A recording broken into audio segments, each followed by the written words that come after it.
Hi friends. सो आज से हम शुरू करने जा रहे हैं क्लास 12th की एनसीईआरटी की geography, India, people and economy. Okay, so let me brief about it. See, हम इस सीरीज में क्या करेंगे कि हम इस सीरीज में ब्रीफली समझने की कोशिश करेंगे, चैप्टर वाइज चैप्टर। मैं आपको हेडिंग बाय हेडिंग पढ़ाऊंगा ताकि आपको रिवीजन के वक्त एक एक लाइन ना पढ़नी पड़े। आप इस वीडियो के थ्रू जब जाएंगे तो आपको चीजें आराम से चैप्टर बाय चैप्टर क्लियर हो जाएंगी, और मैं कोशिश करूंगा कि इसको कंसाइज टू द पॉइंट एकदम रखा जाए ताकि आपको रिवीजन करने में आसानी रहे और तैयारी करने में भी। Okay, so let's start with our chapter. तो जो सबसे पहला चैप्टर है वो है पॉपुलेशन। ओके, उसमें distribution, density, growth and composition. तो चलिए समझते हैं इस चैप्टर को। देखिए, पॉपुलेशन किसी भी कंट्री का क्यों इंपॉर्टेंट होता है। देखो, एक राज्य में आपकी जनसंख्या, आपके सब्जेक्ट्स कितने हैं, मतलब आपकी प्रजा में लोग कितने हैं, उनकी डेंसिटी कितनी है, कॉम्पोजिशन मतलब कौन से जनता, कहाँ पे लोग कितनी जगह पर रहते हैं, किस जगह रहते हैं, उनका खान पान क्या है, उनका रिलीजन क्या है, उनका लैंग्वेज क्या है। इस चीज से आपको वहां की पॉलिसीज डिसाइड करनी होती है। आपको डिसाइड करना होता है कि कहाँ पे रोजगार देने की जरूरत है, कहाँ पे रोजगार ज्यादा है, कहाँ पे रोजगार नहीं है। ठीक है, चलिए आगे समझते हैं। जैसे मैं आपको समझा रहा हूँ, डिस्ट्रीब्यूशन ऑफ पॉपुलेशन। अब देखिए, इसमें लिखा हुआ है appendix 1A। Okay, appendix 1A पे बोल रहा है कि Uttar Pradesh has the highest population followed by Maharashtra, Bihar and West Bengal. अब ऐसा क्यों है, समझते हैं। तो हम बात कर रहे थे पॉपुलेशन की। देखिए, होता क्या है, इस अपेंडिक्स को देखते हैं, आपको चीजें ज्यादा क्लियर होंगी। अपेंडिक्स में बताया गया है कि state wise population distribution, density and growth. तो हम ये देखते हैं कि उत्तर प्रदेश, ठीक है, जिसकी जनसंख्या, नेशनल की जनसंख्या करीब 16% है, मतलब 16% देश की जितनी जनसंख्या है उसका 16% उत्तर प्रदेश में रहती है। ओके, और उसके बाद आता है आपका महाराष्ट्र। महाराष्ट्र कहाँ है? महाराष्ट्र है अपना ये 9% देश की जनसंख्या महाराष्ट्र रखता है। ओके, और इसकी जनसंख्या कितनी है महाराष्ट्र की? 1 10 100 1000 10,000 लाख 10 लाख करोड़ 10 करोड़ 11 करोड़ इसकी है। और हमारे उत्तर प्रदेश की है 19 करोड़ जनसंख्या। और आपको पता होगा कि ये जनसंख्या कुल मिला के पाकिस्तान की जनसंख्या के बराबर है। ठीक है, तो ऐसा क्यों है कि कुछ स्टेट्स में पॉपुलेशन ज्यादा है और कुछ स्टेट में पॉपुलेशन कम है। देखिए, आबादी वहीं ज्यादा रहना पसंद करती है जहां पे उन्हें तीन चीजें मिलती हैं। कौन सी चीजें भैया? पहली चीज रोटी, ठीक है, रोटी। दूसरा कपड़ा, और तीसरा मकान। ओके, अगर आपको ये पास ये तीन चीजें हैं तो ही आप वहां पे रहना पसंद करेंगे। उत्तर प्रदेश, महाराष्ट्र, ये ऐसी जगह हैं जहां पे फर्टाइल प्लेन्स हैं, जहां पे खेती आराम से की जा सकती है। और जहां पे खेती आराम से की जा सकती है वहां पे रोटी का जुगाड़ आराम से हो जाएगा। इसलिए आप इस मैप में देख सकते हैं कि कैसे, देखो आप, ये एक डॉट जो है वो आपका कुल 2 लाख जनसंख्या को दिखाता है। तो सोच लीजिए यहाँ पे कितने डॉट्स हैं, कितने, और यहाँ पे देखिए सबसे ज्यादा डॉट्स हैं। ओके, क्यों? क्योंकि ये गंगा का फर्टाइल प्लेन है, यहाँ से गंगा फ्लो करती है। ओके, और गंगा के फर्टाइल प्लेन पे ही सबसे ज्यादा लोग रहते हैं। ओके, बिकॉज यहाँ पे खेती हो जाती है और लोगों को खाने पीने की दिक्कत नहीं होती। ओके, सो आगे बढ़ते हैं। ओके, यहाँ पे ये चीजें बताई गई हैं कि अपेंडिक्स 1 में बताया गया कि बिहार, महाराष्ट्र, वेस्ट बंगाल, आंध्र प्रदेश, तमिलनाडु में ये जो जितने स्टेट्स हैं वो देश की पॉपुलेशन का 76% है। और मैंने आपको बताया कि 76% देश का पॉपुलेशन यहाँ पे क्यों रहती है, क्योंकि यहाँ पे रिवर्स फ्लो करती हैं और यहाँ पे खेती की सुविधा ज्यादा है, जिसकी वजह से लोगों को खाने के लिए कोई दिक्कत नहीं होती, उन्हें खाना मिल जाता है, रोटी मिल जाती है। इसकी वजह से ही यहाँ पे पॉपुलेशन ज्यादा रिसाइड करती है, ज्यादा रहती है। ओके, अब आगे बढ़ते हैं कि आगे ये कहना क्या चाह रहा है। देखिए, लोग रहते कहाँ पर हैं। जैसे मैंने बताया, लोग उस जगह पर रहना पसंद करेंगे जहां पे उन्हें उनका कंफर्ट हो रहने के लिए। तो लोगों का कंफर्ट कहाँ होंगे रहने के लिए? जहाँ पे उनका टेम्परेचर अच्छा हो, उस जगह का क्लाइमेट अच्छा हो, उस जगह के फिजिकल फैक्टर्स, मतलब वहां पे ना लैंडस्लाइड्स आते हो, ना ही ज्यादा बारिश होती हो, ना ही ज्यादा ठंड पड़ती हो, ना ही ज्यादा गर्मी पड़ती हो, तो उस जगह पे लोग ज्यादा रहना पसंद करते हैं। ओके, इसलिए आप देखोगे हिमाचल प्रदेश की जो पॉपुलेशन है, या फिर जम्मू कश्मीर की जो पॉपुलेशन है, या फिर नॉर्थ ईस्ट स्टेट्स की जो पॉपुलेशन है, वो बहुत ही कम है as compared to this northern plain या फिर कोस्टल प्लेन। बिकॉज वहां पर रहने के लिए ही आपको बहुत ही सर्वाइवल इंस्टिंक्ट्स की जरूरत पड़ेगी। अगर आप जम्मू कश्मीर में हैं तो वहां पे आपको -30 डिग्री टेम्परेचर तो आराम से चला जाता है, और उस टेम्परेचर पर कोई भी इंसान जी नहीं सकता। हाँ, वहां पे कुछ इंसान जी सकते हैं, बट उनको वहां का हैबिटेट सूट करना चाहिए, वहां का खाना पीना सूट करना चाहिए। इस करके पॉपुलेशन वहां रहती है जहां पे उसको इन 3 फैक्टर्स को आराम से मिले। सबसे पहला रोटी, मैं रोटी फिर से लिख देता हूं, रोटी, कपड़ा और मकान। जब ये 3 चीजें मिलती हैं तो ही कोई भी पॉपुलेशन वहां पे रहना पसंद करती है उस जगह पर। ओके, जैसे मैंने आपको बताया सेटल्ड एग्रीकल्चर, एग्रीकल्चर डेवलपमेंट के साथ साथ लोगों ने रहना वहां पे शुरू किया। ओके, तो अब देखिए, लेकिन अगर कोई भी पॉपुलेशन कहीं भी रहती है, सपोज करिए कोई पॉपुलेशन अगर लैंड एरिया में रह रही है या फिर एग्रीकल्चर फर्टाइल लैंड में रह रही है और वहां के लैंड रिसोर्सेज का इस्तेमाल कर रही है, तो ऐसा तो होगा नहीं ना कि वहां पे उस रिसोर्स का खत्म नहीं होगा, वो रिसोर्स कभी खत्म नहीं होगा। वो रिसोर्स खत्म होने लग जाते हैं। इसकी वजह से आप देखोगे कि पंजाब के कुछ इलाकों में, हरियाणा के कुछ इलाकों में, या फिर हमारे उत्तर प्रदेश के भी कुछ इलाकों में, जैसे नीचे का हमारा ये बुंदेलखंड का इलाका है, यहाँ पे डिग्रेडेशन, सॉइल डिग्रेडेशन की प्रॉब्लम आ गई है। बट फिर भी वहां पे लोग रहते हैं बिकॉज वहां के मिनरल रिसोर्सेज, वहां पे जो रिसोर्सेज हैं अभी भी उन जगह से काफी अच्छे हैं, जैसे आप जम्मू कश्मीर या फिर आप कहीं और के इलाके से कंपेयर करें तो। तो इसलिए आप देखेंगे कि उत्तर प्रदेश के अभी भी जितने भी इलाके हैं, या फिर बिहार है कुछ इलाका हो गया, जहाँ पे सूखे की समस्या है, बट फिर भी उस इलाके में उन एरिया से कंपेरेटिवली अभी भी ज्यादा लोग रहते हैं जहाँ पे क्लाइमेट रहने का टफ है। ओके, अब आगे बढ़ते हैं। Density of population. अब डेंसिटी ऑफ पॉपुलेशन क्या होती है, देखो, पॉपुलेशन डेंसिटी कहते हैं कि 1 स्क्वायर किलोमीटर में, 1 स्क्वायर किलोमीटर मतलब जैसे 1 किलोमीटर सपोज करिए लैंड का एरिया है। ओके, और 1 स्क्वायर किलोमीटर मतलब ये एक स्क्वायर बना लो। ओके, तो ये 1 किलोमीटर, 1 किलोमीटर, 1 किलोमीटर, तो जो 1 स्क्वायर किलोमीटर बनेगा, area of square is equals to length square, a square. Okay, so यहाँ पे क्या निकला, 1 स्क्वायर किलोमीटर।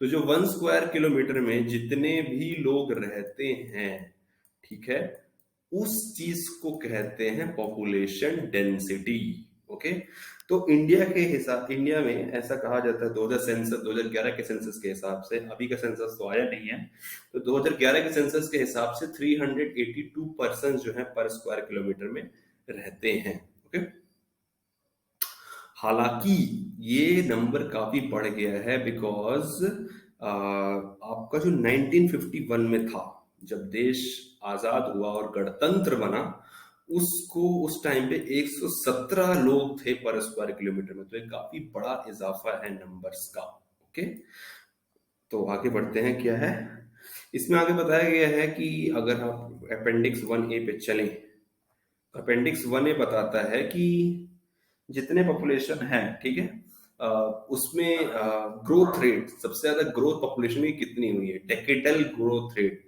मतलब 2001 से लेकर 2011 के बीच जितनी जनसंख्या वृद्धि हुई वो कौन से स्टेट्स में ज्यादा हुई, तो समझते हैं। जम्मू कश्मीर में कितना हुआ भैया, 23% हुआ, ठीक है, हिमाचल में 12% हुआ, इसी तरीके से उत्तर प्रदेश में 20% हुआ, 25% बिहार में हुआ, सिक्किम में 12% हुआ।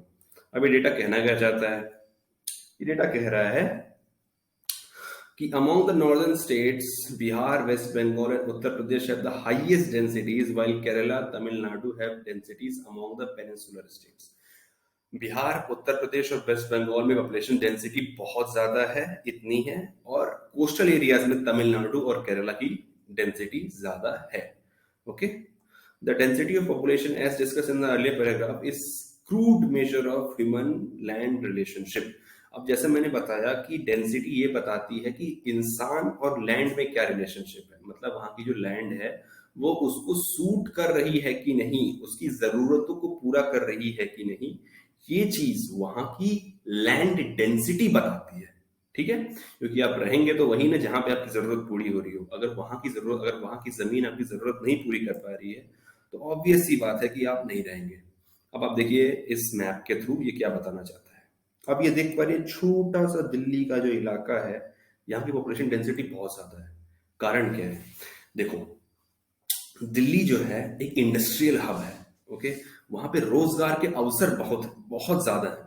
तो जब रोजगार के अवसर हुए तो वो तीन कंडीशन याद है ना, रोटी, कपड़ा और मकान। जब रोटी, कपड़ा और मकान मिले, प्लस आपको हेल्थ मिले, प्लस आपका लिविंग स्टैंडर्ड मिले, प्लस आपको एजुकेशन मिले, तो वाजिब सी बात है कि जनसंख्या वहां पे, लोग वहां पे जाना चाहेंगे और रहना चाहेंगे। This is the main reason कि दिल्ली की जो पॉपुलेशन डेंसिटी है वो 1001 के अबव है। Note that this is as per the census of 201 2011. Okay, आप 2021 का सेंसस खोलोगे तो डेफिनेटली वो उससे बहुत ज्यादा होगा। ठीक है, उसी के तरीके से आप मैप में देखिए, पंजाब की डेंसिटी ज्यादा है, हरियाणा की डेंसिटी ज्यादा है। ओके, यूपी की डेंसिटी देख लीजिए, यूपी की डेंसिटी भी ज्यादा है, बिहार की उससे ज्यादा है, बंगाल की उससे ज्यादा है। क्यों? क्योंकि देखिए भैया, बिहार में जो है ना, जमीन तो उपजाऊ है ही, लोग भी कुछ ज्यादा ही उपजाऊ हैं। ठीक है, उन्होंने ज्यादा ही उपज कर दी है, अपने ऑफस्प्रिंग्स की, अपने बच्चों की ज्यादा ही उपज कर दी है, जिसकी वजह से वहां की जनसंख्या बढ़ गई है। एक और कारण समझिएगा जनसंख्या के बढ़ने का, वो है एजुकेशन की कमी। Education awareness, this plays a major role into the population of any state और एनी कंट्री। जितना ज्यादा लोग जागरूक होंगे वो उतना ही कम पॉपुलेशन, उतने ही कम जनसंख्या रखेंगे, क्योंकि उन्हें पता है कि हमारे पास रिसोर्सेज, यानी कि हमारे पास संसाधन बहुत लिमिटेड है। और अगर रिसोर्सेज लिमिटेड हैं तो रिसोर्सेज हम एक लिमिटेड नंबर ऑफ पीपल में ही बांट सकते हैं। अगर हम जनसंख्या बढ़ाते जाएंगे तो अजीब पूरी वाजिब सी बात है कि रिसोर्सेज बट नहीं पाएंगे, रिसोर्सेज कम पड़ जाएंगे। लेकिन बंगाल और बिहार की अनअवेयरनेस की वजह से यहाँ की जनसंख्या काफी ज्यादा रही है, और केरला की भी एज कंपेयर टू दिस। हालांकि केरला की सिचुएशन काफी बेटर है अब। अगर आप 2020-21 का देखोगे, वहां पे फर्टिलिटी रेट तो आपके जितने भी साउथ के स्टेट्स हैं उनकी फर्टिलिटी रेट गिर गई है। ओके, काफी गिर गई है, उनका शायद 1.2 कुछ फर्टिलिटी रेट रहा है, और केरला का शायद 0 कुछ में चला गया है। Okay, so it's a very good example, very good thing to remember. अब देखिए बाबा, ये क्या है? Psychological density, psychological physiological density, sorry, total population by net cultivated area. ठीक है, जितनी पॉपुलेशन है भैया आपकी, और नेट कल्टीवेटेड एरिया, मतलब आप अगर पॉपुलेशन आपकी अगर 1 करोड़ है या फिर 10 करोड़ है, तो उस 10 करोड़ के खाने पीने के लिए आपके पास एरिया कितना है? आपने सपोज करिए घर आपका छोटा सा है, ठीक है, और आपने बच्चे पैदा कर लिए 10, तो आपका डेंसिटी कितना होगा? ठीक है, आपके घर में जितनी जगह डिवाइडेड बाई कितने नंबर ऑफ लोग, तो ये हो गया आपका साइकोलॉजिकल डेंसिटी। एग्रीकल्चर डेंसिटी समझते हैं, total agricultural land net cultivable area. अब देखो, आपके पास जितनी भी एरिया है, जितनी भी एग्रीकल्चरल पॉपुलेशन है, ठीक है, आप अगर वहां देखा जाए तो वहां पे आप हर जगह तो खेती कर नहीं सकते, कुछ जगह लोग रहेंगे। ठीक है, तो अगर देखो जितने भी एग्रीकल्चर एग्रीकल्चर पोजिशन पॉपुलेशन का मतलब होता है गांव में कितने लोग रह रहे हैं, divided by net cultivable area. मतलब अगर जहां पे सपोज करिए एक बहुत बड़ा गांव है, तो गांव में कुछ लोग रहेंगे और कुछ जगह पे खेती होगी, तो जो टोटल एग्रीकल्चर पॉपुलेशन है उसको जब आप कल्टीवेबल एरिया से डिवाइड करेंगे तो एग्रीकल्चर डेंसिटी निकलेगी। ये होता क्यों है? होता इसलिए है ताकि हमें पता कर सकें कि एक गांव की कितनी जो ना डेंसिटी, एग्रीकल्चर डेंसिटी है, मतलब वो पर व्यक्ति पे कितना अनाज, कितना धान को उगा पा रहा है। ये चीज हमारी एग्रीकल्चर डेंसिटी हमें बतलाती है। Okay, agricultural population includes cultivators and agricultural labours and their family members. अब एग्रीकल्चर पॉपुलेशन में क्या क्या आते हैं? जो एग्रीकल्चरल कल्टीवेटर्स होते हैं यानी जो खेती करते हैं, लेबर्स जो मजदूर होते हैं, और उनके फैमिली मेंबर्स मतलब उनके बच्चे, बीवी, बूढ़े लोग, वो सारी चीजें उसमें आ जाएंगी। अब आते हैं पॉपुलेशन ग्रोथ पे। ठीक है, पॉपुलेशन ग्रोथ में दो कंपोनेंट होते हैं, नेचुरली होते हैं कुछ ग्रोथ और एक इंड्यूस ग्रोथ होते हैं। While natural growth is analyzed by accessing the crude birth and death rate, the induced component are explained by volume of inward and outward movement in any given area. अब देखिए, दो तरीके से growth होती है। पहली ग्रोथ कि किसी की जन्म हुआ या किसी की मृत्यु हुई, वो एक नेचुरल हो जाएगा। ठीक है, उसमें हमारा कोई नहीं था। एक होता है ह्यूमन इंड्यूस्ड, हमारी वजह से। ठीक है, दिल्ली की पॉपुलेशन ज्यादा है, क्यों? क्योंकि वहां पे अवसर, रोजगार के अवसर, जीने के अवसर, खाने के अवसर ज्यादा हैं, तो वहां की पॉपुलेशन बढ़ जाएगी। किसकी वजह से? माइग्रेशन की वजह से, विस्थापन की वजह से वहां की पॉपुलेशन बढ़ जाएगी, rather than population because of natural factors, यानी मृत्यु या जन्म के अलावा अगर जब पॉपुलेशन माइग्रेशन की वजह से बढ़ती है तो उसे हम कहते हैं इंड्यूस्ड ग्रोथ पॉपुलेशन। ओके, अब इसमें एक टर्मिनोलॉजी समझते हैं। इसमें देखिए एक लिखा हुआ है, the annual growth rate of India population is 1.64%। ठीक है, इंडिया की जो एनुअल ग्रोथ रही है पॉपुलेशन की 1.64% रही है 2011 में। तो ये कोई अच्छी बात नहीं है। अगर हम 1.64% से भी बढ़ रहे हैं, अगर आप 100 करोड़ का, 120 करोड़ का 1.64% निकालो तो वो फिगर करोड़ों में जाता है। ठीक है, so it is still thing to worry. Okay, तो पॉपुलेशन ग्रोथ रेट पे चलते हैं। क्या है ये? Population doubling time is the time taken by any population to double itself at current annual growth rate। ठीक है, अगर देखिए जिस एनुअल ग्रोथ रेट पे चल रहा है, जैसे यहाँ पे एनुअल ग्रोथ रेट क्या था? 1.64। ओके, इतने ग्रोथ रेट पे ये कितने साल में जो अपनी करंट पॉपुलेशन है उसको डबल कर देगा। मतलब सपोज करिए कि 100 लोगों की पॉपुलेशन है, 100 लोग रहते हैं एक देश में, और अगर 1.64% से ये ग्रो कर रहा है तो ये कितने साल में अपने आप को डबल कर लेगा, मतलब 200 हो जाएंगे पॉपुलेशन। ओके, तो 1.64 से डिवाइड कर लो तो कितना आता है? Calculator 100 divided by 1.64। भैया 60 साल में ये जो पॉपुलेशन जब डबल हो जाएगी तो उसे कहेंगे पॉपुलेशन डबलिंग टाइम। ओके, अब ये देख लो कि इस ग्राफ में लिखा हुआ है कितने रेट से पॉपुलेशन ग्रो कर रही थी। 1911 में 5% पे ग्रो कर रही थी, 1921 में -0.3% पे ग्रो कर रही थी। क्यों? समझो, 1911 से लेकर 1921 के बीच प्रथम विश्व युद्ध, फर्स्ट वर्ल्ड वॉर हुआ था, जिसकी वजह से भारत में अनाज की आपूर्ति कम हो गई थी, भारत में सूखे भी पड़ते थे, और प्लस इंडिया में हेल्थ केयर की फैसिलिटी ना के बराबर थी। ठीक है, इसकी वजह से ग्रोथ रेट काफी कम हुई। ग्रोथ रेट मतलब नेचुरल ग्रोथ रेट हो सकती है, जहां पे चाइल्ड डेथ रेट काफी ज्यादा हो गई थी। बच्चे पैदा होते तो थे बट वो डेथ कर जाते थे। लेकिन उसके बाद धीरे धीरे ग्रोथ रेट बढ़ी बिकॉज लोगों में अवेयरनेस लाई गई, thanks to Indian National Congress and freedom fighters. और उन्होंने लोगों के अंदर एक जागरूकता लाई कि नहीं नहीं, हमें स्वास्थ्य पे ध्यान देना चाहिए, हमें साफ सफाई पे ध्यान देना चाहिए, हमें खाने पीने पे ध्यान देना चाहिए, जिसकी वजह से हमारी पॉपुलेशन की ग्रोथ रेट पॉजिटिव में जाने लग गई। और फिर जब देश आजाद हुआ, देश आजाद होने के बाद जब ग्रीन रेवोल्यूशन आया, व्हाइट रेवोल्यूशन आया, फिर तो भाई साहब पूछे ही मत, हमने तो अपनी जमीन की उपजाऊ बढ़ाई ही और साथ साथ अपनी उपजाऊ भी बढ़ा ली। ठीक है, ये आप देख सकते हैं कि जब अपनी उपज बढ़ गई तो कितना ज्यादा हमने अपने आप को उपजाऊ बना लिया। ओके, आगे बढ़ते हैं।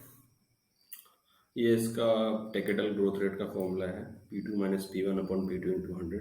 सिंपल परसेंटेज अगर आपको आता होगा तो ये बहुत ही आसान है। ओके, आगे बढ़ते हैं। किस फेज में, जैसा मैंने आपको बताया 1901 से 1921 की फेज में पॉपुलेशन काफी स्टैग्नेंट रही, कारण प्रथम विश्व युद्ध, ठीक है, और जितने भी हेल्थ केयर के कमी की वजह से, लोगों में जागरूकता की कमी की वजह से पॉपुलेशन ग्रोथ रेट कम थी या फिर माइनस में थी, ठीक है। यही यहाँ पे आपको एक्सप्लेन किया गया है, जो मैंने आपको बताया, आप एक बार खुद देख लेना। 1921 से 1951 का बताया, 51 से 81 का बताया। ओके, अब regional variation in population growth, इसका रीजनल वेरिएशन क्या है देखते हैं। A continuous belt of state from west to east in the northwest, north and north central part of the country has relatively higher population growth rate than southern state. It is this belt comprising Gujarat, Maharashtra, Rajasthan, Punjab, Haryana, Uttar Pradesh remained average to the growth rate of the average remained 20 to 25%. तो ये कह रहा है कि यहाँ पे जो north और नॉर्थ वेस्ट के जो स्टेट्स हैं, यानी कि ये पार्ट आपका, ठीक है, पंजाब हिमाचल को हटा दीजिए, ये पार्ट जो है आपका, यहाँ पे जो पॉपुलेशन ग्रोथ रेट रही है वो ज्यादा रही है, ठीक है, कारण उपजाऊ जमीन। ओके, जब ग्रीन रेवोल्यूशन आया, ठीक है, तो ग्रीन रेवोल्यूशन सबसे पहले कहाँ शुरू हुआ था? पंजाब में, फिर हरियाणा में, फिर उसके बाद जितने भी नॉर्दर्न स्टेट्स थे वहां पे इसका प्रयोग शुरू हुआ, जहाँ पे उपजाऊ जमीनें थी। तो लोगों के अंदर जो है, लोगों को खेती करना, लोगों को जो खेती की उपजाऊ थी, मतलब जितनी फर्टिलिटी थी, वो उनकी बढ़ती चली गई, जिसकी वजह से वहां पे लोगों को जो है खाने पीने की सुविधा मिल गई, और वहां की पॉपुलेशन, जनसंख्या काफी बढ़ गई। क्योंकि अगर आपका पेट भरा हुआ है और आपके पास कुछ काम धंधा नहीं है, तो आप एक ही काम करोगे बच्चे पैदा करने का, ठीक है। तो this is the main reason कि जो नॉर्दर्न स्टेट्स थे वहां पे जो पॉपुलेशन ग्रोथ थी वो काफी ज्यादा थी, और वहां की पॉपुलेशन बिल्कुल पंप कर गई। ओके, इस पे यही आपको बताया गया है। बाकी ये बताया गया है कि पॉइंट्स को कंपेयर किया गया है कि the growth rate of the all the Union State and Union Territory have lower figure to previous decade, namely this and this, and the population, the percentage digital population of six most populous state, fall being the lowest of Andhra Pradesh and the highest in the Maharashtra. Okay, ये भी चीज आपको बताई गई है। इसमें वैसे मैंने आपको एक्सप्लेन कर ही दिया, ठीक है।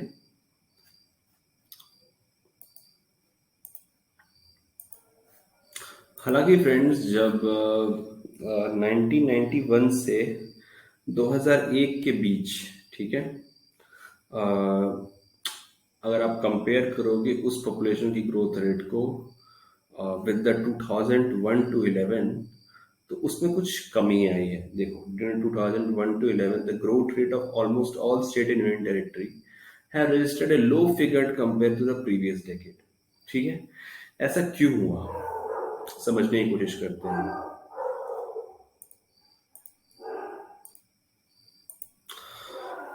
ऐसा क्यों हुआ, इसके लिए समझते हैं। देखो, 1991 से 2001 के बीच कुछ इंपॉर्टेंट घटनाएं हुई। पहली घटना क्या थी? देश में एलपीजी रिफॉर्म्स आ गए। जब देश में एलपीजी रिफॉर्म्स आ गए तो देश में लोगों के पास पैसा आ गया। ओके, और पैसा आने के साथ क्या हुआ, लोगों में शिक्षा का स्तर सरकार ने बढ़ाना शुरू किया, ठीक है। लोगों में जब शिक्षा का स्तर बढ़ा तो उन्हें पता चला कि नहीं नहीं भाई, पॉपुलेशन बढ़ाने से कुछ होगा नहीं, नौकरियां वैसे भी बहुत कम है, खासकर की सरकारी नौकरियां, तो पॉपुलेशन को थोड़ा कम ही रखो। तो इसलिए आप जब देखेंगे कि 2001 से 2011 के बीच जो तो रेट ऑफ पॉपुलेशन ग्रोथ था वो कम था एज कम्पेयर टू 91 से 2001। ओके, तो आगे बढ़ते हैं। देखो, अब इतनी पॉपुलेशन तो हो गई। अब देखो, पॉपुलेशन जब होती है ना तो उसके साथ बहुत सारे प्रॉब्लम्स भी होते हैं। एक जोसेफ स्टालिन का एक कोट है, wherever there is a man there is problem, no man no problem. अब देखो, बच्चे तो पैदा कर दिए भैया हमने, तो जब हमने बच्चे ढेर सारे पैदा कर दिए तो भैया अब उन बच्चों को मैनेज भी करना पड़ेगा, क्योंकि है वो बच्चे। ओके, उनको पढ़ाना लिखाना, खाना पीना, शिक्षा, ठीक है, हर तरह की चीजों को मुहैया कराने के लिए सरकार को आगे आना पड़ेगा, समाज को आगे आना पड़ेगा। तो ये बताते हैं कि जो हमारी एडोलसेंट पॉपुलेशन थी, यानी कि एडोलसेंट जो होते हैं आपके 13 से ऊपर के बच्चे, और 52% थी बॉयज की और 47% थी मेल की। तो इनके अंदर अवेयरनेस लाना हर तरीके की, चाहे वो पढ़ाई हो, चाहे वो स्कूल हो, ये हमें देखना होता है कि कहीं महिलाएं स्कूल ड्रॉप आउट तो नहीं कर रही हैं तो उसका कारण क्या है, उसको फिक्स करना। कहीं उनको if they are going through any sexual intercourse, तो उनको HIV या एड्स की इन्फेक्शन के बारे में नॉलेज हो, because you know this is all prevalent in the, this is all going to happen. अगर आप उन्हें एजुकेट नहीं करोगे, तो उन्हें एजुकेशन सेक्स से रिलेटेड नहीं दोगे, तो drug abuse, alcoholism, juvenile delinquency and committance of crime, इन सब चीजों को भी मैनेज करना पड़ेगा। तो इसके लिए सरकार ने क्या किया, इसके लिए सरकार ने लाया नेशनल यूथ पॉलिसी 2003 में, ताकि अपने युवाओं को एक सही दिशा, एक प्रॉपर डायरेक्शन दी जाए, ताकि उनका फुल फ्लेज डेवलपमेंट हो। ठीक है, अब पॉपुलेशन कंपोजिशन पे आते हैं कि पॉपुलेशन रह कहाँ रही है, मतलब कितने लोग गांव में रह रहे हैं, कितने लोग शहर में रह रहे हैं। तो भाई साहब, ये देखा गया कि हमारी जो 68% पॉपुलेशन है वो रहती है गांव में, और जितनी बाकी के बचे जो हमारे 22%, जितनी भी 32% पॉपुलेशन जो बची, वो रह रही है हमारी शहर में। ठीक है, तो ऐसा क्यों है और ऐसा क्या कारण है कि अभी भी ऐसी चीजें हो रही हैं? देखो, इसमें आपका थोड़ा इकोनॉमी आना पड़ेगा। किसी भी देश को चलाते हैं 3 सेक्टर्स। पहला प्राइमरी, दूसरा सेकेंडरी, तीसरा टर्शरी। अगर आपको ये 3 सेक्टर्स नहीं पता है, तो मैं इन सेक्टर्स को, मैंने आपको एक इकोनॉमी की अलग शॉर्ट वीडियो में पढ़ाया है। आप, मैं उसका डिस्क्रिप्शन में लिंक दे दूंगा, आप उसे गो थ्रू लीजिएगा। ठीक है, जब प्राइमरी, सेकेंडरी, टर्शरी सेक्टर की जो 3 सेक्टर्स की इकोनॉमी होती है, जब देश में सेकेंडरी सेक्टर यानी कि फैक्ट्रीज, टर्शरी सेक्टर यानी कि क्या, सर्विस बेस्ड जॉब्स कम होती हैं, तो लोग ज्यादा प्राइमरी सेक्टर यानी खेती बाड़ी में ज्यादा उलझे रहते हैं। तो जब ऐसा कुछ होता है, तो गांव में लोग ज्यादा रहते हैं। तो इसका इंडायरेक्टली मतलब क्या हुआ कि भारत में इंडस्ट्रीज कम थी, इसलिए रीजन था कि लोग गांव में ज्यादा रहते थे। ओके, अब देखो, ऐसा नहीं है कि हर गांव में ज्यादा लोग रहते ही हों। ठीक है, ये मैंने आपको इस पैराग्राफ का बता दिया। ओके, जैसे कुछ स्टेट जैसे बिहार और सिक्किम जैसे कुछ राज्यों में जो है उनके गांव की जनसंख्या, लोगों की जो जनसंख्या है वो गांव में ज्यादा है। कारण मैंने बता दिया, बिहार ऐसा राज्य है जहाँ पे इंडस्ट्रीज बहुत कम है, तो लोग अपने जीने खाने के लिए पूरी तरीके से खेती बाड़ी या फिर पोल्ट्री फार्मिंग या फिर जितने भी प्राइवेट सेक्टर की छोटी छोटी इंडस्ट्रीज है उस पर डिपेंडेंट रहते हैं। This is the main reason कि बिहार और सिक्किम में रूरल पॉपुलेशन ज्यादा है। ठीक है, लेकिन ऐसा भी नहीं है कि हर जगह की गांव की पॉपुलेशन ज्यादा है। कुछ गांव में पॉपुलेशन ज्यादा होती है, कुछ गांव में पॉपुलेशन नहीं होती है। यहाँ पे क्या रोल प्ले करता है, यहाँ पे रोल प्ले करता है आपकी रहने की जगह। ठीक है, जैसे वेस्टर्न राजस्थान और रण ऑफ कच्छ में, ठीक है, कुछ गांवों की जो जनसंख्या है वो 200 पर्सन पर गांव है। यानी अगर आप हिमाचल में जाओगे ना, कुछ भी पहाड़ी इलाकों में, मनाली या कुल्लू के, वहां पे कुल मिला के 200 400 या मिट्टी भर के 1000 लोग रहते हैं, क्योंकि वो टेरेन इतना टफ है। वहां पे लोग रहेंगे कैसे, वहां पे ठंड इतनी पड़ती है, वो इतनी ऊंचाई पे है, लैंडस्लाइड्स आने के खतरे रहते हैं। यू नो खाने पीने की दिक्कत, वहां पे खाना पहुंचाना एक बहुत बड़ा चैलेंज है। तो अगर इस तरह की सिचुएशन होती है किसी भी गांव में, तो वहां पे जनसंख्या कम रहेगी। This is what this paragraph is telling you, कि ऐसा नहीं है कि हर गांव में ही पॉपुलेशन, हर स्टेट के गांव में पॉपुलेशन ज्यादा होगी। It depends on their terrain also. ठीक है, कैसा वहां का टेरेन है, मतलब रहने का चीजें भी वहां पे क्लाइमेट और वेदर भी रोल प्ले करता है। अब ये कह रहा है कि 31% जनसंख्या जो है हमारी अर्बन पॉपुलेशन में है। कारण मैंने आपको बता दिया, क्योंकि हमारे पास इंडस्ट्रीज, सर्विस सेक्टर और सेकेंडरी सेक्टर्स इंडस्ट्रीज उतनी ही डेवलप हो पाई हैं, जिसकी वजह से लोग इतने जगह, इतने ही % लोग हमारे शहरों में रहते हैं। एंड बिलीव मी, जब तक आपका सेकेंडरी सेक्टर और टर्शरी सेक्टर में लोग ज्यादा नहीं होंगे, तब तक आपके देश की डेवलपमेंट कभी भी नहीं हो सकती। और आप ये मत सोचिएगा कि अगर 68% लोग हमारे प्राइमरी सेक्टर में हैं तो वो बहुत खुश हसाब होंगे, खुश किस्मत होंगे, खुश होंगे। ऐसा कुछ भी नहीं है। जब वो वहां पे ज्यादा लोग क्यों हैं? क्योंकि उनके पास कुछ काम नहीं है। एक छोटे से खेत में, एक बिस्सा खेत में या 1 हेक्टेयर खेत में, जिसको जोतने के लिए दो आदमी सफिशिएंट है, वहां पे 10-10 आदमी लगे हुए हैं। तो वो जो 8 आदमी की जो प्रोडक्टिविटी है वो जीरो है। उनको कुछ काम नहीं, इसलिए वो कुछ भी करे जा रहे हैं। इसे हम लोग कहते हैं डिसगाइज्ड अनएम्प्लॉयमेंट। ओके, क्योंकि उनके पास कुछ काम नहीं है तो वो खेती में लगे हुए हैं। और इसकी वजह से जो है, हमारे देश की जो जनसंख्या है वो रूरल पॉपुलेशन ज्यादा है और अर्बन में कम है, क्योंकि हमारे पास सेकेंडरी सेक्टर इंडस्ट्रीज नहीं है। ओके, अब देखा जाए तो ये आगे ये कह रहा है कि हमारी जो ग्रोथ रेट है अर्बन पॉपुलेशन की वो बढ़ी है। मतलब ये नहीं है कि अ, अगर ग्रोथ रेट जो बढ़ी है वहां की अर्बन पॉपुलेशन की वो इस वजह से, तो चलो आप मान सकते हो इसलिए इस वजह से बढ़ी होगी कि आप थोड़ा माइग्रेशन हुआ होगा। लेकिन प्रॉपर माइग्रेशन तो पूरा नहीं हो सकता ना, रोजगार तो लिमिटेड होता है। वहां की पॉपुलेशन इसलिए बढ़ी क्योंकि वहां के लोगों को की जनसंख्या बढ़ गई जो वहां पे ऑलरेडी प्रेजेंट थे, क्योंकि उनका स्टैंडर्ड ऑफ लिविंग अच्छा था, उन्हें हेल्थ कंडीशन अच्छी मिली, उन्हें हाइजीनिक कंडीशन अच्छी मिली, उन्हें एजुकेशन अच्छी मिली। तो इसलिए वहां की पॉपुलेशन ग्रोथ रेट उन उस अर्बन पॉपुलेशन के हिसाब से, उस सिटी के हिसाब से जितनी पॉपुलेशन रहती थी, सपोज करो 10 लोग रहते थे, तो वहां की ग्रोथ रेट बढ़ गई, मतलब 10% से हिसाब से बढ़ गए। ओके, तो 10 का 10% कितना हो गया? 11 लोग। ठीक, आगे बढ़ते हैं, अपेंडिक्स देखते हैं क्या लिखा है। The distribution of urban population to as in the case of total population has wide variation throughout the country. अब इसको थोड़ा अपेंडिक्स देखते हैं, अपेंडिक्स 4। ये कह रहा है कि जो अर्बन पॉपुलेशन है वो भी अलग अलग जगह पे अलग अलग हिसाब से बढ़ी है। ठीक है, अब देखो, समझो, बिहार में 1991 में अर्बन पॉपुलेशन थी 13%, लेकिन 2001 में आके घट गई 10%। कारण बताइए। हाँ हाँ, बताओ बताओ। यहाँ पे एक मेन डेवलपमेंट हुई थी, जानते हो क्या? 2000 में इस स्टेट का विभाजन हो गया था। बिहार टूट के 2 राज्य में बट गया था, पहला बिहार, दूसरा झारखंड। ओके, जिसकी वजह से बिहार के हाथ से कई सारी इंडस्ट्रीज चली गई थी, कई सारे शहर चले गए थे, तो उनकी अर्बन पॉपुलेशन घट गई।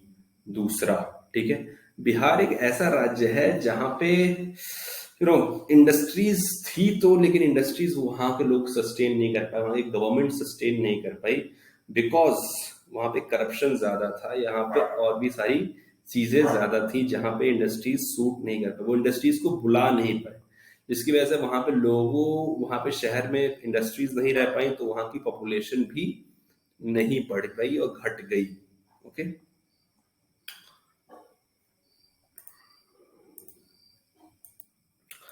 ठीक है, तो अभी हमारी बात बिहार पे हो रही थी, उसी तरीके से उत्तर प्रदेश की जो है, देखिए अर्बन पॉपुलेशन बढ़ गई।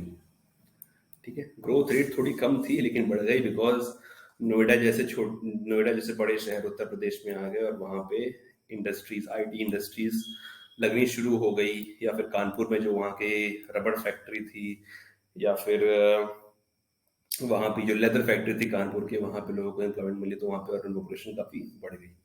ठीक है, तो यही बताना चाह रहा है ये।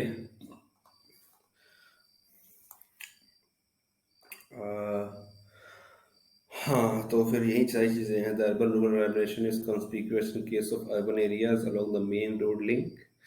अब देखो, इसमें एक चीज समझो। देखो, जब आप रूरल से अर्बन, यानी जब लोग गांव से शहर के बीच आना शुरू करते हैं, ठीक है, तो एक डिमांड जनरेट होती है कि भाई साहब, मुझे अगर लखनऊ से बनारस जाना है या लखनऊ से कानपुर जाना है, देखिए मैं रहता हूँ लखनऊ में, ठीक है, और कानपुर में मेरी है फैक्ट्री जहाँ मैं काम करता हूँ, तो मुझे जाने के लिए कुछ सुख सुविधा तो चाहिए ना, साधन चाहिए, या तो मुझे ट्रेन दो या तो मुझे बस दो। तो आप देखोगे कि जहां पे रूरल अर्बन माइग्रेशन होता है, वहां पे एक ट्रांसपोर्टेशन का एक इकोसिस्टम क्रिएट होता है। बस का, ट्रक्स का, ट्रक्स ताकि सामान पहुंचाने के लिए, बस लोगों को पहुंचाने के लिए, ट्रेन का, ये सारी चीजें लगातार शुरू होती हैं। तो आप देखोगे कि ये जो इंडस्ट्रियल एरिया के अराउंड जितने भी ट्रांसपोर्टेशन नेटवर्क्स होते हैं वो काफी डेवलप्ड होते हैं, क्योंकि लोगों का आना जाना वहां रहता है। ठीक है, जैसे लुधियाना जालंधर, दिल्ली कानपुर, मदुरई कोयम्बटूर, ओके, बेंगलोर से मैसूर, ओके। अब आगे बढ़ते हैं लिंग्विस्टिक कॉम्पोजिशन पर। ये लिंग्विस्टिक कॉम्पोजिशन क्या है? देखो, देश को हमने काफी बेहतर तरीके से समझ लिया। ठीक है, सबसे पहले तरीके से क्या समझे? पॉपुलेशन कॉम्पोजिशन, पॉपुलेशन कहाँ कहाँ रहती, अर्बन रूरल कॉम्पोजिशन समझा। ठीक है, उससे पहले समझा कि वेरिएशन कैसे आई, अलग अलग फेजेस में पॉपुलेशन कैसे थी। ठीक है, अब ये थोड़ा अलग तरीके से देश को समझा रहा है। क्या है वो अलग तरीका? आपकी बोली कैसी है, ठीक है, आप क्या, आपकी भाषा है, क्या आपका रिलीजन है, ये बहुत ही इम्पोर्टेंट रोल प्ले करता है। ठीक है, ऐसा माना गया, एक सर्वे लिया गया, लिंग्विस्टिक सर्वे ऑफ इंडिया 2003 से 1928 तक, कि हमारे प्यारे देश में 179 लैंग्वेजेस है जिसको अलग अलग तरीके से बोला जाता है। ठीक है, 544 डायलेक्ट्स हैं, और इसमें कुछ 22 शेड्यूल लैंग्वेजेस हैं हमारे कॉन्स्टिट्यूशन में।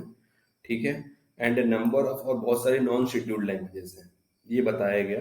ओके, और जो जितने भी हमारे ऑलमोस्ट जितने भी काफी सारे जितने स्टेट्स हैं वहाँ पे हिंदी बोली जाती है। जैसे हमारे नॉर्थ जितने भी लगभग लगभग स्टेट हैं उसमें हिंदी ही बोली जाती है, और वहाँ की जनसंख्या भी ज्यादा है, तो इसलिए वो हमारी एक प्रपोर्शन निकाला गया कि हमारी जो ज्यादातर जनसंख्या है वो हिंदी बोलती है। ओके, तो लैंग्वेज के बेसिस पे देश को मतलब क्लासिफिकेशन किया गया है कि इन इन जगह पे इतने इतने लोग रहते हैं। ये आप देख लेना ग्राफ। ठीक है, किसी एक लैंग्वेज की, जैसे ऑस्ट्रिक एक लैंग्वेज है निषाद, उसकी दो सब कैटेगरीज हैं, कुछ नॉन खैमर हैं, कुछ मुंडा है। खैमर कहाँ बोली जाती है? नॉर्थ ईस्ट स्टेट में। मुंडा हमारे जो थोड़े आप साउथ के साइड आओगे या फिर मिडिल नॉर्थ प्लेन में जितने स्टेट्स हैं वहां बोली जाती है। ओके, द्रविडियंस जितनी लैंग्वेजेस है वो आपकी साउथ में बोली जाएगी। ओके, अगर आप साउथ द्रविडियन बोलते हैं, सेंट्रल द्रविडियन पढ़ते हैं, नॉर्थ द्रविडियन बोलते हैं, तो अलग अलग स्टेट्स में अलग अलग तरीके से बोली जाती है। ओके, सीनो तिब्बत, इसकी दो सब फैमिलीज हैं, तिब्बतो म्यांमारी और सियामीज चाइनीज। तिब्बतो हिमालयन इसकी ये क्या है? ब्रांच है। नॉर्थ असमीज एक ब्रांच है, और असम म्यांमारी एक ब्रांच है। इन इन स्टेट्स में ये चीजें बोली जाती हैं। इंडो यूरोपियंस, बिकॉज हम यूरोपियंस यहाँ पे आए थे, तो इसमें काफ़ी अलग अलग लैंग्वेजेस हो गई। इंडो आर्यन उसकी एक सब फैमिली हो गई, और ईरानियन, डाड्रिक और इंडो आर्यन इसमें अलग अलग लैंग्वेजेस की ब्रांचेस हो गई जो कि अलग अलग स्टेट्स में बोली जाती है। अब आते हैं धर्म पे, ओके, रिलीजन पे। इस टॉपिक की शुरुआत, इस शायद चैप्टर का आखिरी टॉपिक होगा, इस टॉपिक की शुरुआत मैं कार्ल मार्क्स के कोट से करना चाहूंगा। Religion is the opium for, you know, mass, religion is opium for the masses, for the masses of people. Religion जो है बहुत बड़ा नशा है, ये मैं नहीं कह रहा, ये कार्ल मार्क्स ने कहा था। ओके, ऐसा क्यों है? Is the most dominant force affecting culture and political life of the country. आप क्या हैं या आपकी सोच क्या है, उस पे आपके रिलीजन का बहुत बड़ा इम्पैक्ट पड़ता है। ठीक है, तो इसीलिए ऐसा थोड़ा क्लासिफिकेशन किया गया कि हमारे देश में कितने धर्म हैं। तो हमें देखा गया कि 828 यानी कुछ 82 करोड़ जो है हमारे देश में हिंदू हैं, क्योंकि 80% काउंट करते हैं, 13% मुस्लिम हैं, 2% क्रिश्चियन है, एक तो 2% सिख हैं, 1% बुद्धिस्ट, आधे परसेंट जैन एंड अदर्स है। ये एक बड़ा अमेजिंग फैक्ट है कि बुद्ध धर्म इंडिया में शुरू हुआ और यहाँ पे बुद्धिस्ट सिर्फ 1% है। सो इट्स अ गुड डिबेट, इस पे हम कभी एक नया वीडियो बनाएंगे ऐसा क्यों है। ठीक है, आगे बढ़ते हैं कि ऐसा क्या है इसमें। Okay, the special distribution of religious communities in the country shows that there are certain states and districts having large number of strength of one religion while the same may be negligibly represented in other states। अब देखो, समझो, अलग अलग religion के लोग कहाँ कहाँ बसना पसंद करते हैं। ओके, इसको हम आपको समझाते हैं एक डायग्राम के हेल्प से। वेट करिए।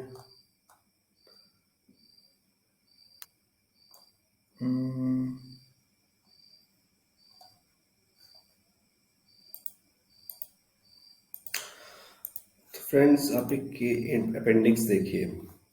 इसमें जो है स्टेट्स के हिसाब से अलग अलग जितने परसेंटेज ऑफ पॉपुलेशन है वो बताया गया है।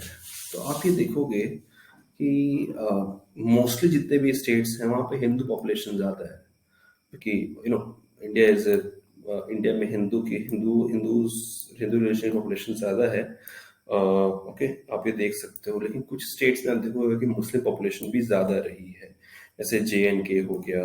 ओके, आपका असम हो गया, वेस्ट बंगाल हो गया। ठीक है, देखो आप ये चीज़ नोटिस करोगे कि जो भी कंट्री का बॉर्डर, ठीक है, पाकिस्तान या बांग्लादेश से टच रहा है, वहां पर मुस्लिम पॉपुलेशन ज्यादा रही है। बिकॉज एज यू नो कि हमारे कंट्री पे बहुत बार अफगानिस्तान से या फिर ईरान से एडवेंट होता रहा है, मतलब आक्रमण होते रहे हैं। तो this was the border state जहाँ पे जो थे लोग जो थे आना शुरू होते थे, तो वो वहां पे सेटल होना उन्होंने शुरू कर दिया, जिसकी वजह से वहां पे जो है अलग अलग रिलीजन, जैसे मुस्लिम कम्युनिटी की पॉपुलेशन ज्यादा हो गई। Coming on to Punjab, Punjab में हिंदूज की पॉपुलेशन 36% है, बट सिख्स की पॉपुलेशन ज्यादा है। एज यू ऑल नो, जो सिख धर्म शुरू हुआ वो हुआ था पंजाब से। गुरु नानक देव जी गुरु नानक देव जी पंजाब से थे, तो वहीं से जब सिख धर्म शुरू हुआ तो वहां पे आप देखोगे कि सिख कम्युनिटी के लोग ज्यादा रहेंगे, as it is obvious, because वो उनका गढ़ था जहां से उन्होंने शुरू किया था।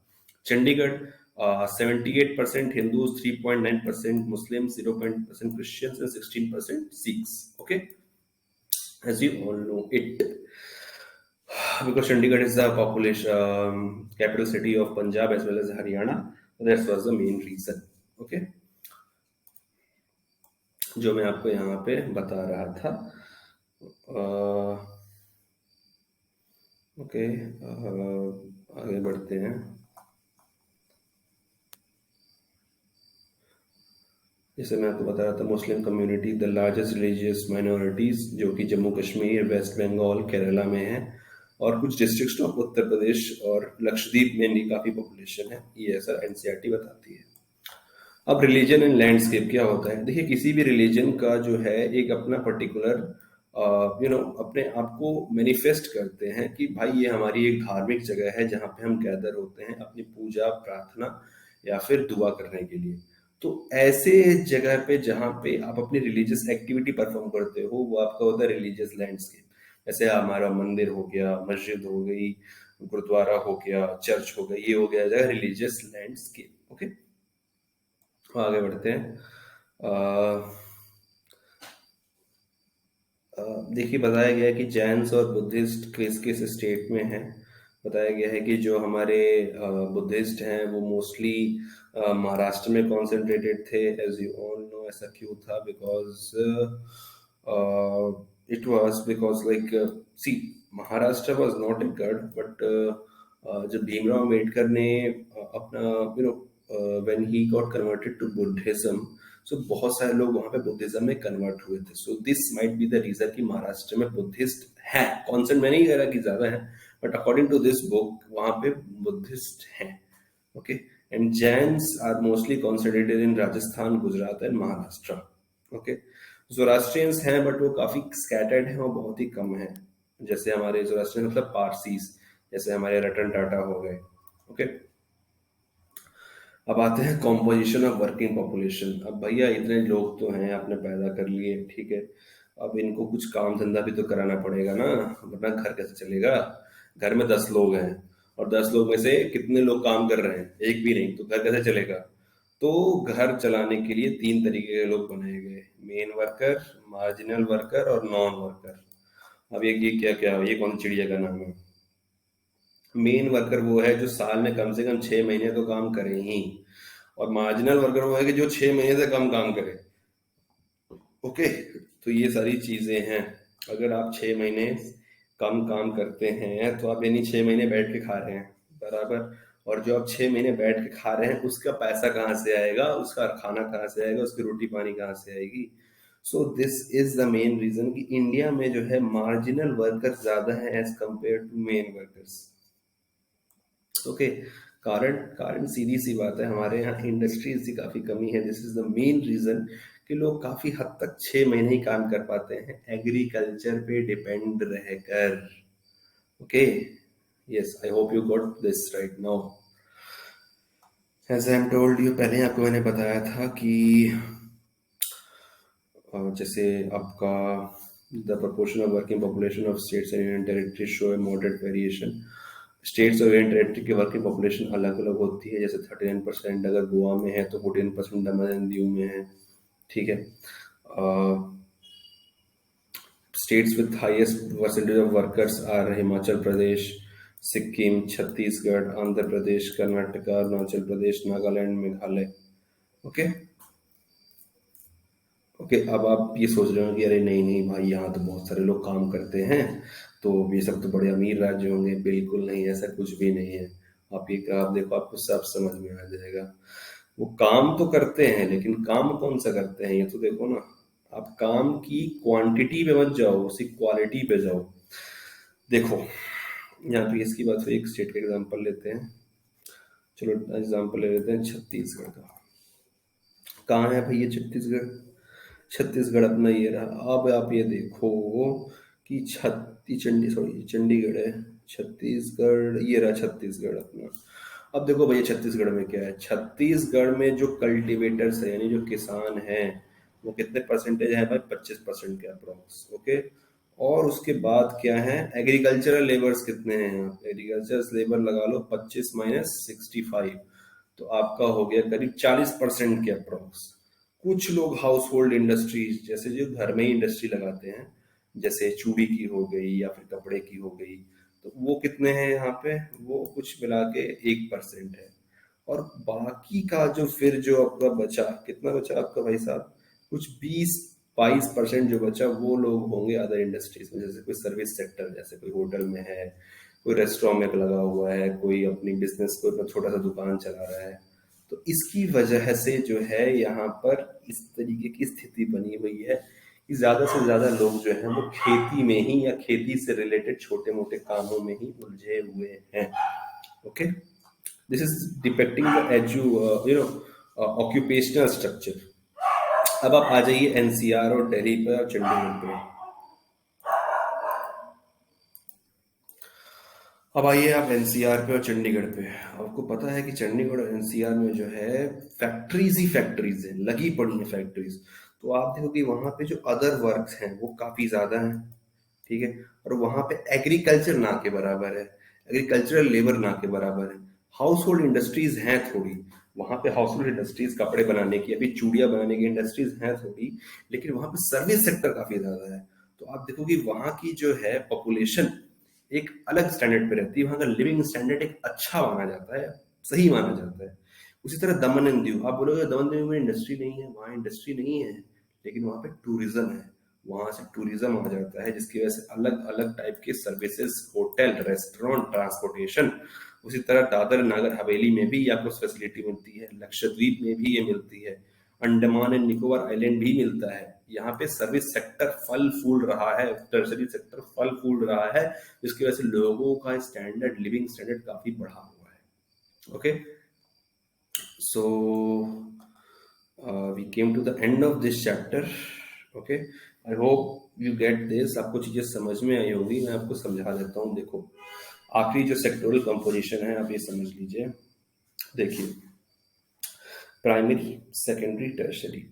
किसी भी देश के विकास को अगर आपको करना है तो दो चीजें करनी पड़ेगी। सबसे पहले आपको अपनी ज्यादा से ज्यादा पॉपुलेशन को है जो है ना टर्शरी सेक्टर में लाना पड़ेगा, टर्शरी और सेकेंडरी सेक्टर में लाना पड़ेगा, और प्राइमरी सेक्टर में अपने पॉपुलेशन की डिपेंडेंसी कम से कम रखनी होगी। ये होगा कैसे? देखिए, खेती करने के लिए आपको किसी शिक्षा की जरूरत नहीं है, लेकिन अगर आप किसी कंपनी में काम करते हैं, किसी फैक्ट्री में काम करते हैं, तो आपको शिक्षा चाहिए होगी। ठीक है, अगर आप लोगों को शिक्षित करेंगे तो उनकी जो है स्किल्स बढ़ेंगी। जब उनकी स्किल्स बढ़ेंगे तो सेकेंडरी सेक्टर में काम करने जाएंगे, लेकिन सेकेंडरी सेक्टर में काम करेंगे वो तब ना जब आप सेकेंडरी सेक्टर डेवलप करोगे। ठीक है, बिकॉज आप इसे समझो, अनलेस एंड अनटिल आपका सेकेंडरी सेक्टर पूरी तरीके से प्राइमरी सेक्टर पे डिपेंडेंट है, बिकॉज आपको इनपुट चाहिए। ओके, आपको इनपुट मिल रही है लेकिन आपके पास वो सेक्टर ही नहीं है, तो फिर आप जॉब प्रोड्यूस करोगे कैसे? ठीक है, तो हमें सबसे पहले फैक्ट्रीज बनानी है, क्योंकि आप देखोगे जहां पे भी फैक्ट्री बनती है, ठीक है, बैंगलोर का एग्जांपल लीजिए, बैंगलोर में आईटी कंपनी आई, बैंगलोर में मैन्युफैक्चरिंग कंपनी आई, ठीक है, जब मैन्युफैक्चरिंग कंपनी आई तो यहाँ पे नई नई दुकानें लगेंगी, ठीक है, यहाँ पे ट्रांसपोर्टेशन विकसित होंगे, यहाँ पे होटल्स बनेंगे, यहाँ पे रेस्टोरेंट्स बनेंगे, यहाँ पे अगर आपको कोई कंपनी क्रिएट हो रही है मैन्युफैक्चरिंग कंपनी, तो उसको कुछ चाहिए होगा, मशीन चाहिए होगी, कुछ सॉफ्टवेयर चाहिए होगा, तो एक आईटी कंपनी लगेगी। तो अगर एक कोई मैन्युफैक्चरिंग कंपनी लगती है तो एक इकोसिस्टम क्रिएट होता है, जिसकी वजह से वहां पे सर्विसेज भी क्रिएट होती हैं, और वो एक इंडस्ट्री आपको प्राइमरी सेक्टर से भी माल उठाने में हेल्प करती है। Okay, so this is the main reason कि अगर हम अपने इंडिया को ग्रोथ करना चाहते हैं तो हमें सेकेंडरी और टर्शरी सेक्टर पर ध्यान देना होगा। दूसरा, मेल फीमेल वर्कफोर्स बराबर होने चाहिए। देखिए, फीमेल वर्कफोर्स जब तक पार्टिसिपेट नहीं करेगी देश आगे नहीं बढ़ सकता। लोग बोलते हैं ऐसा कारण क्यों है, समझिए, see, women is the pillar of family, society and nation. घर की औरत अगर एम्पावर नहीं होगी तो उसके बच्चे भी एम्पावर नहीं होंगे, बिकॉज बच्चे अपने माँ बाप से सीखते हैं, और जब वो देखेंगे कि माँ बाप, मेरी माँ ही अगर काबिल नहीं है, तो उनके मन में एक उनके लिए हीन भावना हो जाएगी, लड़के के मन में और लड़की के भी मन में। उस घर की लड़की को लगेगा कि यार होता तो ऐसा ही है, माँ भी मेरी ऐसी है तो मैं भी वैसी ही रहूंगी। तो एक पूरा का पूरा जो सिस्टम है, पूरा का पूरा जो सोसाइटी है, वो मेन वर्सेस वुमेन हो जाता है, और उससे होता क्या है, एक पेट्रियार्की जनरेट होती है, जहां पे मेन तो टॉप पे रहते हैं लेकिन वुमेन्स बॉटम पे आ जाती है, जिसकी वजह से फीमेल्स का शोषण होना शुरू हो जाता है। ओके, और जिसकी वजह से एक तरीके की यू नो पेट्रियार्की जनरेट हो जाती है, और फीमेल वर्कफोर्स काम में पार्टिसिपेट नहीं कर पाती है। और जिस तरीके से जब वे पार्टिसिपेट नहीं करेंगी तो फिर उन्हें शिक्षा में भी नहीं लाने दिया जाएगा, और फिर वो यू नो अगर वो पार्टिसिपेट, अगर सपोज करिए अगर वो शिक्षा में नहीं आई, तो उनके जो बच्चे होंगे उन पे भी उसका खराब असर पड़ेगा, उनकी ग्रोथ पे, उनकी वेलबींग पे। Okay, so this is what this chapter is about. I hope you understand the chapter. कोई डाउट होगा तो मेरे कमेंट सेक्शन में जरूर पूछिए। Thank you very much.